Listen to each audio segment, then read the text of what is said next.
Space time हमारे ब्रह्मांड का फैब्रिक है। ये खाली जगह नहीं है, ये एक फ्लेक्सिबल और डायनामिक चीज है। एक बड़े ट्रैम्पोलिन की कल्पना करो, लेकिन फैब्रिक की जगह ये स्पेस टाइम है। स्पेस टाइम मैस और एनर्जी से प्रभावित होता है। ग्रह और तारे जैसे बड़े ऑब्जेक्ट स्पेस टाइम के साथ इंटरैक्ट करते हैं। ये इसके फैब्रिक में कर्व्स और बेंड्स बनाते हैं। इसी कर्वेचर को हम ग्रेविटी के रूप में एक्सपीरियंस करते हैं। ऑब्जेक्ट जितना मैसिव होगा, उतना ही ज्यादा कर्वेचर वो क्रिएट करेगा। स्पेस टाइम का कंपोजिशन मिस्टीरियस है, लेकिन इसे एनर्जी और मैटर के साथ इंटरैक्ट करते देखा गया है। जब मैसिव ऑब्जेक्ट्स मूव करते हैं, तो ये ग्रेविटेशनल वेव्स क्रिएट करते हैं, जो स्पेस टाइम के थ्रू ट्रैवल करती हैं। स्पेस टाइम ब्रह्मांड के एक्सपेंशन में भी क्रूशल रोल प्ले करता है। क्वांटम लेवल पर स्पेस टाइम का बिहेवियर और भी कॉम्प्लेक्स हो जाता है। डार्क मैटर और डार्क एनर्जी भी स्पेस टाइम के फैब्रिक को इन्फ्लुएंस करते हैं, जिससे ब्रह्मांड की स्ट्रक्चर और एवोल्यूशन प्रभावित होती है। स्पेस टाइम के प्रॉपर्टीज में से एक है इसकी एबिलिटी टू स्ट्रेच और कंप्रेस होना। ब्लैक होल्स के पास स्पेस टाइम इतना बेंड हो जाता है कि लाइट भी एस्केप नहीं कर पाती। थियोरेटिकल फिजिसिस्ट ने सजेस्ट किया है कि वर्म होल्स स्पेस टाइम के थ्रू शॉर्टकट्स क्रिएट कर सकते हैं। स्पेस टाइम का स्टडी हमें ब्रह्मांड के ओरिजिन और इट्स अल्टीमेट फेट के बारे में समझने में मदद करता है। क्वांटम फ्लक्चुएशंस स्पेस टाइम के फैब्रिक में टाइनी टेम्पररी चेंजेस क्रिएट करते हैं। स्पेस टाइम का फैब्रिक ब्रह्मांड की लार्ज स्केल स्ट्रक्चर को शेप करता है, गैलेक्सीज और क्लस्टर्स को फॉर्म करता है। कुछ थ्योरीज सजेस्ट करती हैं कि मल्टीपल यूनिवर्सेस एग्जिस्ट कर सकते हैं, each with its own unique space time fabric. Trampoline पर एक बाउलिंग बॉल रखने की कल्पना करो। गेंद एक डिप फैब्रिक में एक कर्वेचर बनाती है। ये वैसा ही है जैसे मैसिव ऑब्जेक्ट्स स्पेस टाइम को अफेक्ट करते हैं। हमारे सूरज जैसा एक तारा अपने चारों ओर एक सिग्निफिकेंट कर्वेचर बनाता है। ग्रह इसी कर्वेचर में ऑर्बिट करते हैं। ये ट्रैम्पोलिन पर बोलिंग बॉल के चारों ओर मार्बल्स रोल करने जैसा है। ब्लैक होल्स अपनी इमेंस डेंसिटी के साथ सबसे एक्सट्रीम कर्वेचर्स बनाते हैं। ये स्पेस टाइम में गहरे कुएं जैसे होते हैं। कुछ भी नहीं, लाइट भी नहीं, उनके पुल से बच सकता। इस विजिबल स्पेस टाइम में समय इनविजिबल नहीं होगा। यह हमारी रियलिटी का एक टैंजिबल हिस्सा होगा, कुछ ऐसा जिसे हम लगभग टच और देख सकते हैं। कल्पना कीजिए कि हर दिन जागते हैं और समय के पैसेज को उतनी ही स्पष्टता से देखते हैं जितना आप सूर्योदय और सूर्यास्त देखते हैं। हम इसे फोर्थ डिमेंशन के रूप में परसीव करेंगे, seamlessly integrated with the 3 special dimensions जिनसे हम परिचित हैं। यह फोर्थ डिमेंशन ब्रह्मांड की हमारी अंडरस्टैंडिंग में डेप्थ ऐड करेगा। कल्पना कीजिए कि हर ऑब्जेक्ट अपने पीछे एक ट्रेल छोड़ रहा है, एक लाइन जो स्पेस टाइम से होकर गुजरती है। ये वर्ल्ड लाइंस हैं, और ये यूनिवर्स के माध्यम से किसी ऑब्जेक्ट के जर्नी की कहानी बताती है। हर स्टेप, हर मूवमेंट एक मार्क छोड़ता है। एक स्टेशनरी ऑब्जेक्ट की एक स्ट्रेट वर्ल्ड लाइन होगी, जो समय के साथ स्पेस में उसकी अनचेंजिंग पोजीशन को रिप्रेजेंट करती है। यह एक स्टैच्यू की तरह स्थिर रहती है। इसकी वर्ल्ड लाइन एक सिंपल अनब्रोकन लाइन। एक मूविंग ऑब्जेक्ट की एक कर्व्ड वर्ल्ड लाइन होगी, जो स्पेस टाइम के माध्यम से उसकी डायनामिक जर्नी को रिफ्लेक्ट करती है। वह जो रास्ता लेता है वह ट्विस्ट्स एंड टर्न्स से भरा होता है। हर कर्व उसकी कहानी का एक हिस्सा बताता है। ऑब्जेक्ट जितना फास्ट होगा, लाइन उतनी ही कर्व्ड होगी। स्पीड वर्ल्ड लाइन में कंप्लेक्सिटी ऐड करता है, जिससे यह ऑब्जर्व करने के लिए और इंट्रिकेट और फैसिनेटिंग बन जाती है। मैसिव ऑब्जेक्ट्स के पास टाइम खुद स्लो हो जाता है। किसी मैसिव ऑब्जेक्ट की प्रेजेंस स्पेस टाइम को वॉर्प कर देती है, जिससे टाइम स्ट्रेच और बेंड हो जाता है। इसे टाइम डिलेशन कहते हैं। यह एक फिनोमिनन है जहां स्ट्रॉन्ग ग्रेविटेशनल फील्ड्स की प्रेजेंस में टाइम धीरे चलता हुआ प्रतीत होता है। हमारे विजिबल स्पेस टाइम में मैसिव ऑब्जेक्ट्स के पास वर्ल्ड लाइंस स्ट्रेच्ड या डिस्टॉर्टेड दिखाई देंगी। आप किसी मैसिव ऑब्जेक्ट के जितने करीब होंगे, ये इफेक्ट उतना ही प्रोनाउंस्ड होगा। स्पेस और टाइम के बीच एक फैसिनेटिंग इंटरप्ले क्रिएट करेगा। Section 4 ripples in space time gravitational waves. Space time स्थिर नहीं है। ये एक डायनामिक एंटिटी है, कॉन्स्टेंटली इन फ्लक्स। इसके भीतर ऑब्जेक्ट्स के मास और एनर्जी से इन्फ्लुएंस्ड।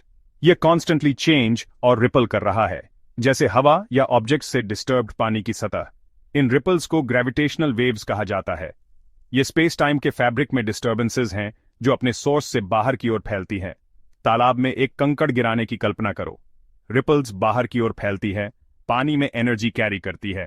इसी तरह ग्रेविटेशनल वेव्स पूरे यूनिवर्स में एनर्जी कैरी करती है। Gravitational waves powerful cosmic events से बनती है। ये इवेंट्स इतने मैसिव और एनर्जेटिक होते हैं कि वे स्पेस टाइम के फैब्रिक के माध्यम से रिपल्स भेजते हैं। ब्लैक होल्स या न्यूट्रॉन स्टार्स का कोलिजन इन रिपल्स को जेनरेट करता है। जब ये मैसिव ऑब्जेक्ट्स कोलाइड करते हैं तो वे एनर्जी की एक इनॉर्मस अमाउंट रिलीज करते हैं, जिससे वेव्स बनती हैं जो वास्ट डिस्टेंसेस ट्रैवल करती हैं। ये वेव्स लाइट की स्पीड से ट्रैवल करती है, कॉस्मोस के माध्यम से एक इनक्रेडिबल पेस से चलती है। वे अपने ओरिजिन के बारे में जानकारी लेकर लाखों लाइट ईयर्स की यात्रा कर सकती हैं। जैसे ही ये वेव्स स्पेस टाइम से गुजरती हैं, वे उसे स्ट्रेच और कंप्रेस करती हैं। इस स्ट्रेचिंग और कंप्रेसिंग इफेक्ट को अर्थ पर सेंसिटिव इंस्ट्रूमेंट्स द्वारा डिटेक्ट किया जा सकता है। अगर हम उन्हें देख सकते तो वे स्पेस के फैब्रिक में फेंट डिस्टॉर्शंस जैसे दिख सकते हैं। ये डिस्टॉर्शंस हमें यूनिवर्स को ऑब्जर्व और अंडरस्टैंड करने का एक नया तरीका प्रदान करते हैं, स्पेस टाइम की डेप्थ्स में छिपे सीक्रेट्स को रिवील करते हैं। Section 5, the expanding universe. हमारा यूनिवर्स एक्सपैंड हो रहा है। हमारे विजिबल स्पेस टाइम में हम इस एक्सपेंशन को डायरेक्टली देखेंगे। गैलेक्सीज एक दूसरे से दूर जाते हुए दिखाई देंगे। स्पेस टाइम का फैब्रिक खुद स्ट्रेच हो रहा है। यह स्ट्रेचिंग एक्सेलरेट हो रहा है। इस एक्सेलरेशन के पीछे ड्राइविंग फोर्स को डार्क एनर्जी कहा जाता है। इस एक्सपेंशन का मतलब है कि गैलेक्सीज के बीच की डिस्टेंसेस कॉन्स्टेंटली इंक्रीज हो रही हैं। समय के साथ यूनिवर्स बड़ा और कम डेंस होता जा रहा है। Section 6, space time perspectives. Space time को देखना यूनिवर्स की हमारी अंडरस्टैंडिंग में रेवोल्यूशन ला देगा। कल्पना कीजिए कि रियलिटी के फैब्रिक को परसीव करने में सक्षम है, जहां टाइम और स्पेस एक कॉस्मिक डांस में इंटरट्वाइंड है। यह पर्सपेक्टिव न केवल यह बदलेगा कि हम स्टार्स को कैसे देखते हैं, बल्कि यह भी कि हम एग्जिस्टेंस के एसेंस को कैसे समझते हैं। ग्रेविटी अब एक मिस्टीरियस फोर्स नहीं रहेगी। इसके बजाय इसे स्पेस टाइम के नेचुरल कर्वेचर के रूप में देखा जाएगा, एक जेंटल बेंडिंग जो प्लैनेट्स, स्टार्स और गैलेक्सीज की मोशन को गाइड करता है। यह रेवलेशन कॉस्मोस में हमारे द्वारा ऑब्जर्व किए जाने वाले कई फिनोमेना को डिमिस्टिफाई करेगा। हम इसे स्पेस टाइम के कर्वेचर के रूप में देखेंगे।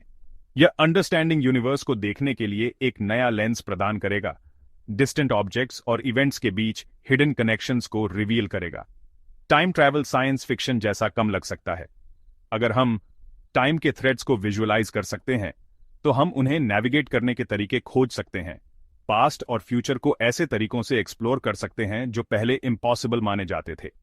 हम टाइम के माध्यम से वर्ल्ड लाइंस को ट्रेस कर सकते हैं, पास्ट और पोटेंशियल फ्यूचर्स को देख सकते हैं।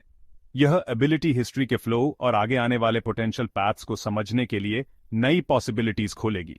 हालांकि 4 डायमेंशंस को परसीव करना एक चैलेंज होगा। हमारे माइंड्स नेचुरली इस हायर डायमेंशनल रियलिटी को ग्रास्प करने के लिए इक्विप्ड नहीं है, जिससे इसे फुली कॉम्प्रिहेंड करना एक डॉन्टिंग टास्क बन जाता है।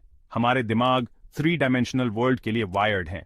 इस लिमिटेशन का मतलब है कि स्पेस टाइम को ट्रूली अंडरस्टैंड और विजुअलाइज करने के लिए हमें नए टूल्स और वेज ऑफ थिंकिंग की आवश्यकता होगी। स्पेस टाइम का dynamic, ever changing nature overwhelming होगा। इवेंट्स और ऑब्जेक्ट्स का कांस्टेंट फ्लक्स और फ्लो एक कॉम्प्लेक्स टैपेस्ट्री क्रिएट करेगा, जिसे नेविगेट करना डिफिकल्ट है। चुनौतियों के बावजूद स्पेस टाइम को विजुअलाइज करना कॉस्मोस के प्रोफाउंड इंटरकनेक्टेडनेस की एक ग्लिम्स प्रदान करता है। यह हमें याद दिलाता है कि हम एग्जिस्टेंस के एक वास्ट इंट्रिकेट वेब का हिस्सा है, जहां हर मोमेंट और हर प्लेस यूनिवर्स के ग्रैंड टैपेस्ट्री में लिंक्ड है। अगर आपको वीडियो अच्छा लगा और आप यूनिवर्स के बारे में और एक्सप्लोर करना चाहते हैं तो लाइक, शेयर और सब्सक्राइब करना ना भूलें। कॉस्मोलॉजी और the mysteries of the Cosmos पर और भी फैसिनेटिंग कंटेंट के लिए बने रहें।